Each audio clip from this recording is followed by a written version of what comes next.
Do you want to see my wedding dress? Okay, it's just the top, but the top is pretty much done.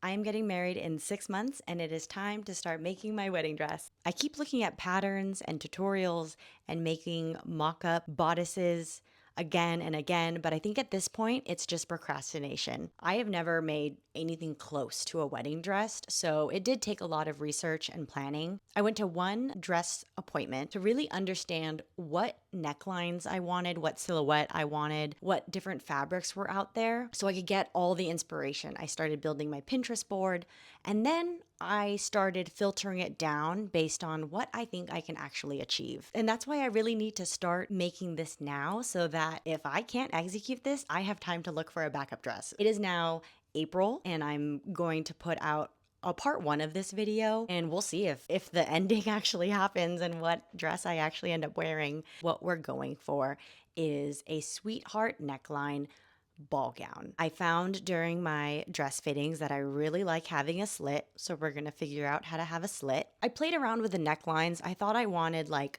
a very cool, modern, like swooped down, pointed edges. And I found a pattern that really worked well for that. But it didn't hit as hard once I put on the corset. And then I looked back at my dress fitting videos and I realized that the things that looked really good on me was a sweetheart neckline. After I found a corset pattern that I actually liked, I adjusted the neckline so that instead of a swoopy with some pointy edges, it was actually a nice V-neck sweetheart neckline.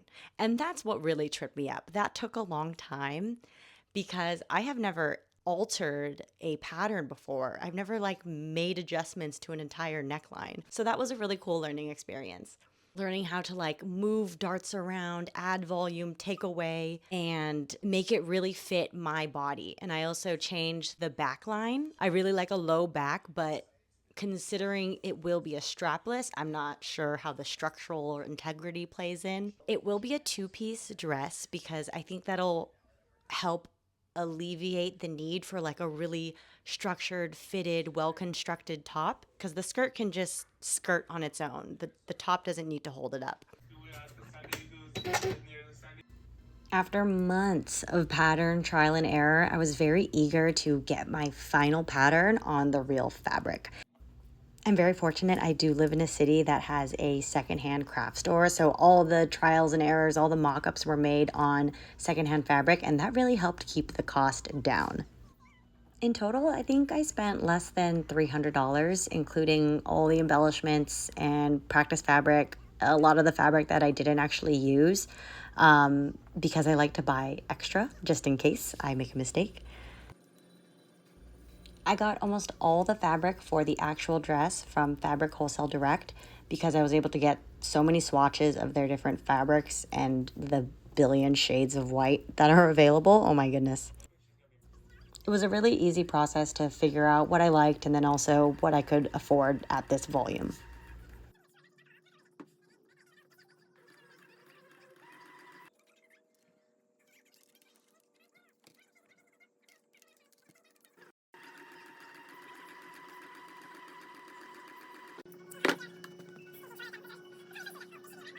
So now we're gonna look at the inside of the outermost fabric. This is the satin slash chiffon layer, and here's our structured layer where I put the boning onto.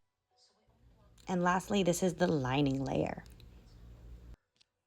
Okay, I'm at the part where I have finished all layers and they're just ready to be assembled. And I'm not really sure how to go about this because the closures are going to be loops. I'm gonna make loop. I wonder if it'd be easier if I just went with grommets, but I just don't know if I like that look. So we're gonna do tiny, tiny loops, kind of gonna look like this. And then I'm going to get like a satin cord and we're gonna run through it. My issue is I ended up adding interfacing to the last panel of all layers just so it doesn't rip because there's gonna be a lot of tension. But now I've double folded everything. So you can see this folded in and then there's basically two layers of interfacing here.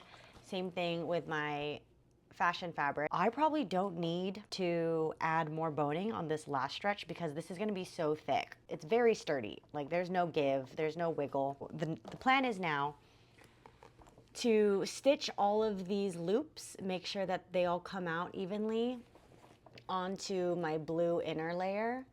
And then I'm going to sew the sides and the top and then flip it back inside out. I think it's gonna work. I hope it's gonna work. So we're gonna try that. Okay, look at it. It's so good.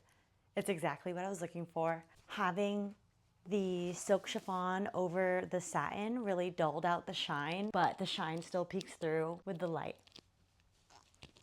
I'm so excited. And the back is low. Oh, the back is low. I'm getting married and I'm gonna make my dress. My heart is racing because it's like finally, the vision is finally coming through and I'm like getting really close to having a finished top. And then I can move on to the bottom. Okay, let's add the boning layer underneath this and see how it fits. Like I'm not mad about it at all. Hopefully the sound of my Seattle or my Grey's Anatomy is not picking up here, but like amazing, wonderful. The first, her pupils blown, she's re-hemorrhaged. I need to get her twin OR. What the hell happened?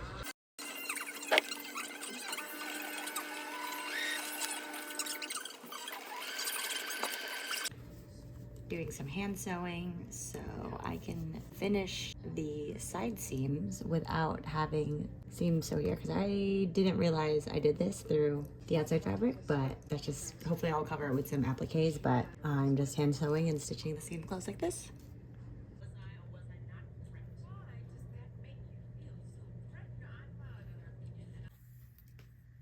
Thanks, Master.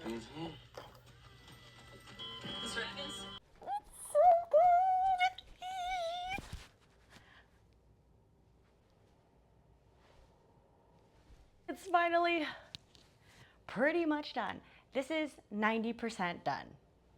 I just need to add some designs, iron it out a little bit more. But the back, how's the back?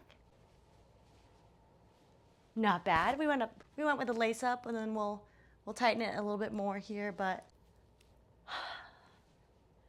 very satisfied with the outcome here. It's so secure too. Like I could move my hands around and then just imagine a skirt. Just imagine a very nice big skirt to like, oh my gosh, the little half up. Okay, time to yap in my outro. Thank you for making it this far. That concludes the first video of my wedding dressmaking series. The last thing that needs to be done on the top is adding a couple design elements. So I found on Etsy some embroidered tulips, and tulips are my mom's favorite flower. So I'm really excited to incorporate that onto my dress to kind of pay homage to her.